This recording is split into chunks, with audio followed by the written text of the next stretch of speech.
Vous avez eu votre entrée, puis votre plat chaud, ici au Joutes verbales francophones. Nous nous acheminons donc vers le dessert avec ce thème « Le virus est dans le plat ». Ce thème verra s'affronter avec des mots l'ISDI et la faculté de droit. Nous allons demander à ces deux candidats de se saluer cordialement entre eux.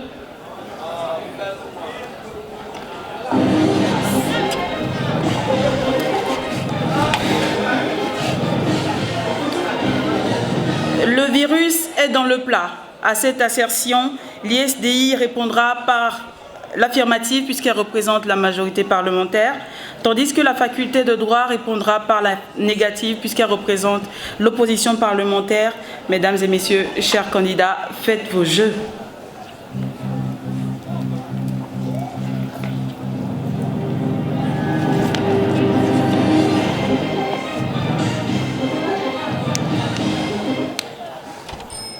Mesdames et messieurs, honorables membres du jury, charmant public, recevez mes salutations les plus révérencieuses.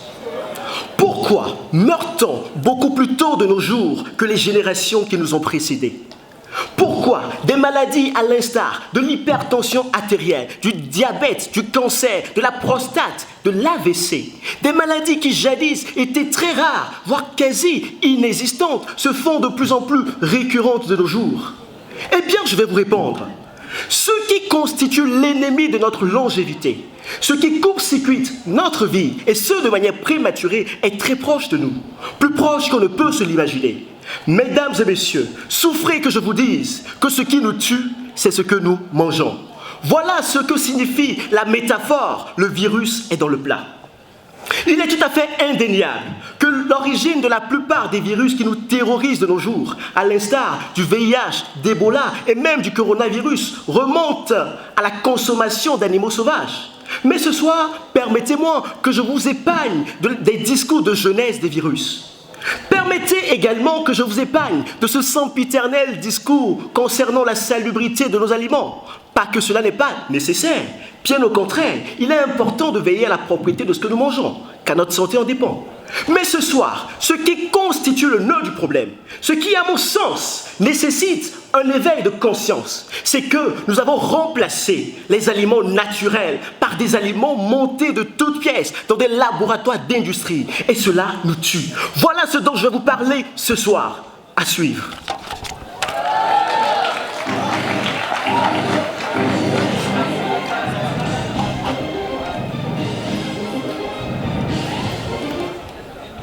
Auguste Assemblée, messieurs et dames les jurés, bonsoir.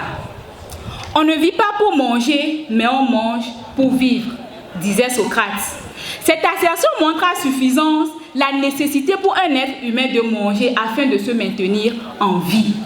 Manger est indispensable. Manger est un besoin primaire, primordial et essentiel. Dites-moi donc, comment est-ce qu'une chose censée nous maintenir en vie, matin, midi et soir, peut-elle être mise sur le même piédestal qu'un virus? Comment est-ce qu'une chose qui nous nourrit, qui nous donne la croissance, peut être mise sur le même piédestal qu'un danger, donc un virus? Le virus est-il vraiment dans le plat? J'en doute. Posons-nous les vraies questions afin de trouver les bonnes réponses. Le virus ne s'invite-t-il pas plutôt dans le processus de préparation du plat? Le virus ne s'invite-t-il pas plutôt dans le processus de consommation et de conservation du plat? En tout cas, ce sont des questions qui nécessitent réflexion et qui vont nous permettre d'attaquer la bonne cible. Je nous prie, s'il vous plaît, de nous poser les bonnes questions afin de trouver les bonnes réponses. Je vous remercie.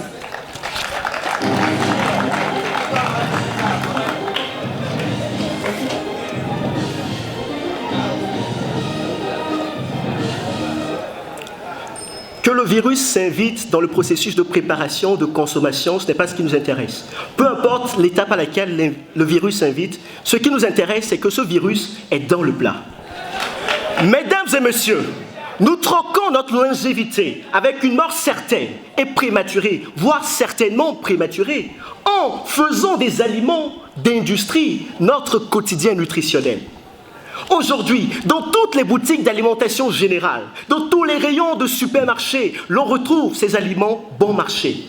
Les entreprises agroalimentaires sont à la recherche de profits, quitte à remplacer les ingrédients naturels, car très coûteux, par des produits chimiques à bas prix, au mépris de notre santé. Dites-moi, comment peut-on espérer vivre longtemps lorsque nous avons remplacé des authentiques jus de fruits faits à base de véritables fruits cueillis sur des arbres par des pseudo-jus de fruits faits à base de colorants dissous dans de l'eau gazeuse saupoudrée de beaucoup de sucre? Comment peut-on espérer vivre longtemps lorsque la viande de poulet que l'on nous vend sur le marché et dont nous nous gavons avec tant de plaisir est issue de poules et de coqs avec lesquels des produits chimiques les ont permis d'atteindre une maturité à 4 jours, alors qu'une poule normale nécessite des semaines, voire des mois pour être prêt pour la consommation? Mais comment est-ce que l'on peut esquiver l'hypertension artérielle lorsque le sel, l'un des vecteurs principaux de cette maladie, se trouve être omniprésent dans la quasi-totalité des plats que l'on nous vend dans les supermarchés, et ce, en forte quantité? Les plats industriels sont bourrés de glutamate de sodium, un composant nocif pour la santé. Savez-vous pourquoi est-ce que les végétariens vivent beaucoup plus longtemps? Eh bien, parce que ceux-ci se nourrissent d'aliments 100% bio. Ce soir, je ne suis pas là pour vous demander d'être des végétariens. Au contraire, comme la plupart d'entre vous ici, je préfère une bonne soupe de poulet à une soupe de feuilles.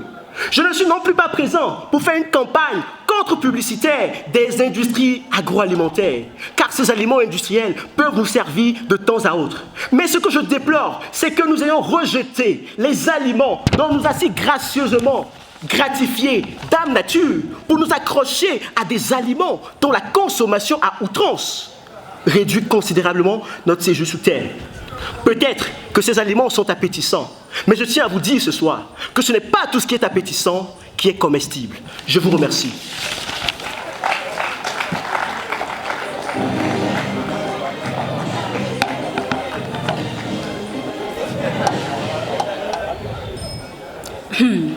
Je pense qu'en réalité, mon confrère ici présent a eu à manger au moins un plat courant cette journée. C'est pour cela qu'il a la force de se tenir devant cette assemblée de déclarer sans embarras que le virus est dans le plat.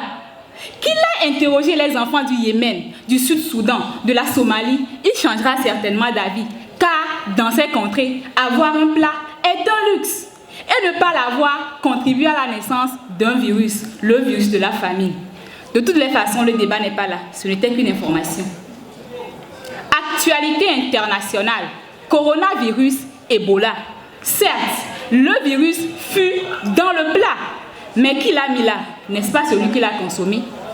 Par ailleurs, les 93 autres 1000 cas de coronavirus détectés actuellement dans le monde n'ont aucunement pour source la consommation d'un quelconque plat. La preuve, ceux qui sont en quarantaine continuent toujours par se nourrir.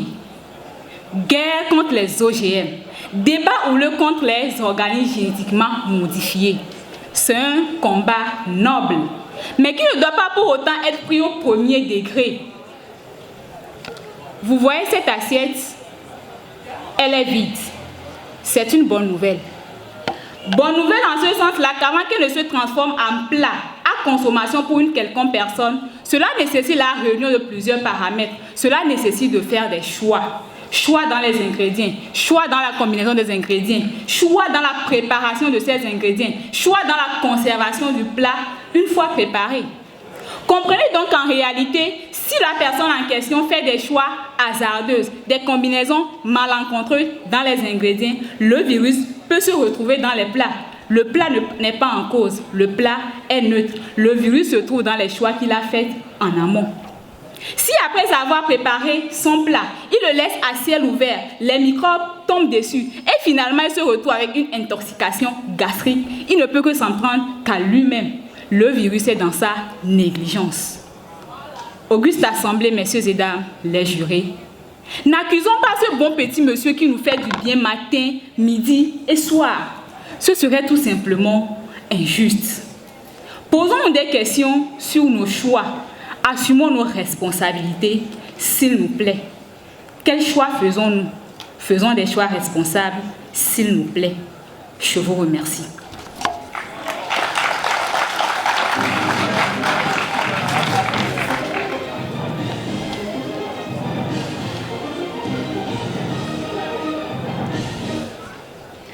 Chère contradictrice, merci d'avoir dit que je suis en pleine forme. C'est justement parce que j'ai mangé un bon plat, le vrai. Tout à l'heure, au début de mon allocution, j'ai rappelé que cette thématique est une métaphore. Et donc, nous ne parlons pas ici de plat au sens propre du terme. L'être humain, comme tout être vivant, a pour sa survie et sa croissance besoin de se nourrir. Ce qui veut dire que la nutrition a pour but d'être un vecteur de vie et non l'inverse. Nous avons tous appris sur les bancs que l'homme est un omnivore, c'est-à-dire qu'il se nourrit de tout. Mais est-ce parce que l'on se nourrit de tout qu'il faut tout manger? Pas du tout.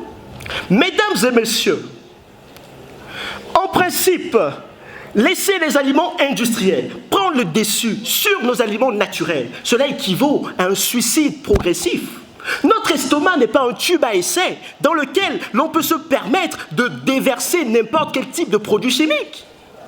Mesdames et messieurs, même si les aliments ou les médicaments que nous prenons sont des produits chimiques, nous ne les prenons pas tous les jours de notre vie, mais une fois en passant. Nous ne sommes pas plus vulnérables que lorsque nous sommes devant une nourriture, car nous-mêmes, nous choisissons délibérément de faire entrer des organismes étrangers dans notre organisme.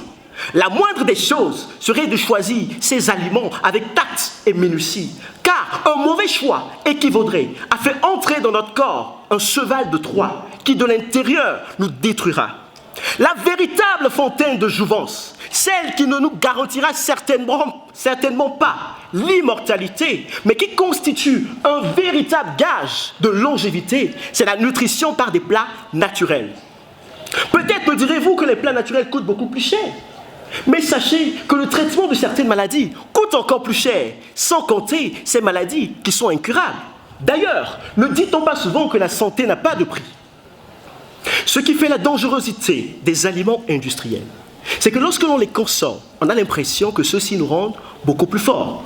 Jusqu'à ce qu'il arrive un jour, sans que l'on ne le voie venir, ces aliments, au meilleur des cas, nous paralysent et au pire des cas, nous envoient dans l'au-delà. Et ce, de manière prématurée. Je prie que ce jour n'arrive jamais, mais cela ne dépend pas de moi, car comme l'a si bien dit Kérosène dans l'une de ses chansons que j'aime beaucoup, ce que tu veux, ça dépend de toi. Je vous remercie.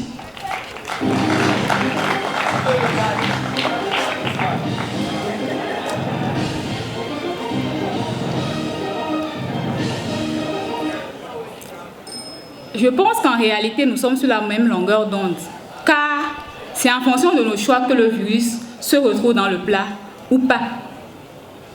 Une chose reste certaine et sûre, c'est qu'on ne peut s'empêcher de manger. Une autre chose également, malheureusement, est sûre, c'est qu'aujourd'hui, il existe plusieurs produits chimiques qui, retrouvés dans nos plats, font de mauvaises conséquences sur notre organisme. Que faire alors? S'arrêter de manger, chose impossible. Adopter le bio de façon stricto-sensu, une option favorable, mais qui ne sera pas pérenne dans le temps. Que faire alors? Je me refuse catégoriquement d'admettre que le virus est dans le plat, car ce sera condamner le plat.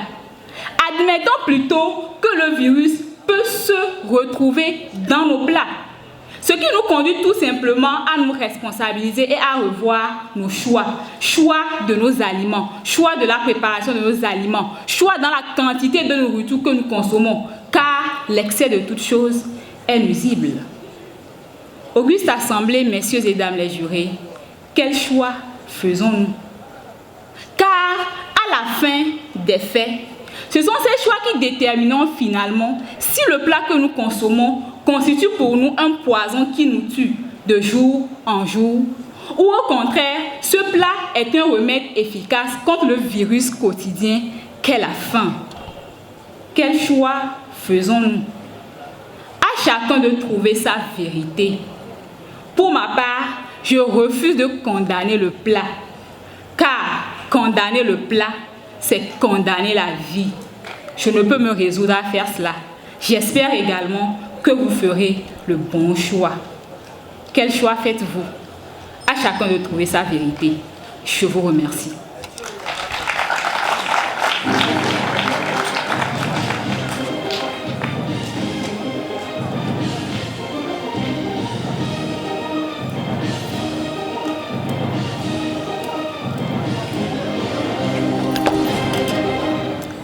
Le virus est dans le plat. C'est le dernier thème de cette soirée. Il a opposé intellectuellement Apollinaire Clévor et Edou de l'ISDI à Raïl Mijiawa de la faculté de droit, que je vous prie d'ovationner, que je vous demande de raccompagner.